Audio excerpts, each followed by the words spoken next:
Have you ever felt off with unexplained aches or pains? It might be your body trying to tell you something. Our minds are complex, and sometimes we bury our emotions so deep we don't even realize we're feeling them. This can actually make us physically sick.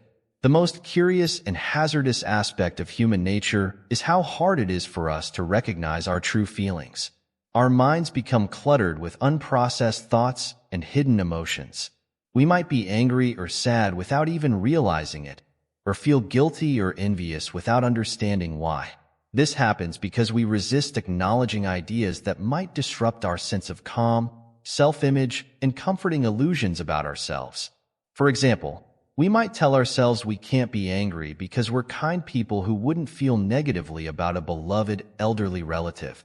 Or we convince ourselves we can't be sad about not being invited to a party because we don't care about social events.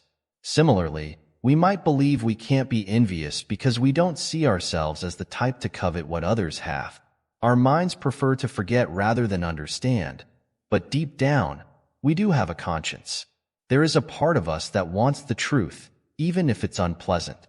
This part is small but persistent, and it won't leave us alone until we acknowledge it.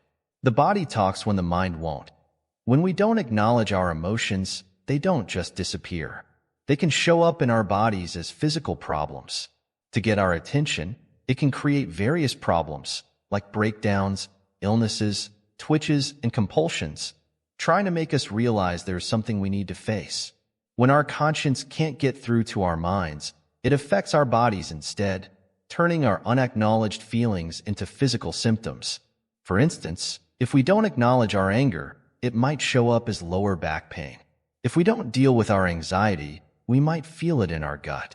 Unresolved romantic frustrations could literally hurt our hearts.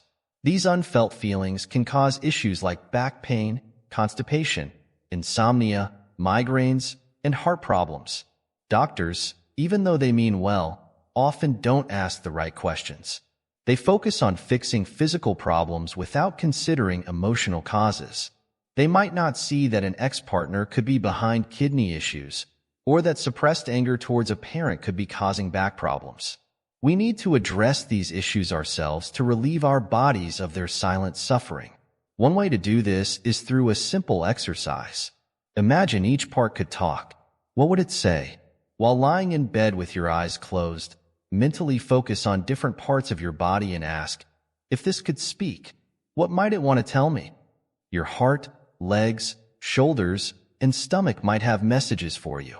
You might realize that your shoulders are tense from carrying the weight of too much responsibility, your stomach wants less responsibility, your heart needs to apologize, your rib cage is tired of pretending to be happy, and your lungs need to scream. Many of our physical ailments are our body's way of getting back at us for ignoring our thoughts and feelings. We will feel much better once we bring these concerns to our conscious mind, face them, and deal with what we've been avoiding for too long. Our bodies are amazing things, and they're connected to our minds in surprising ways. By paying attention to how we're feeling and what our bodies might be telling us, we can take charge of our overall health and well-being.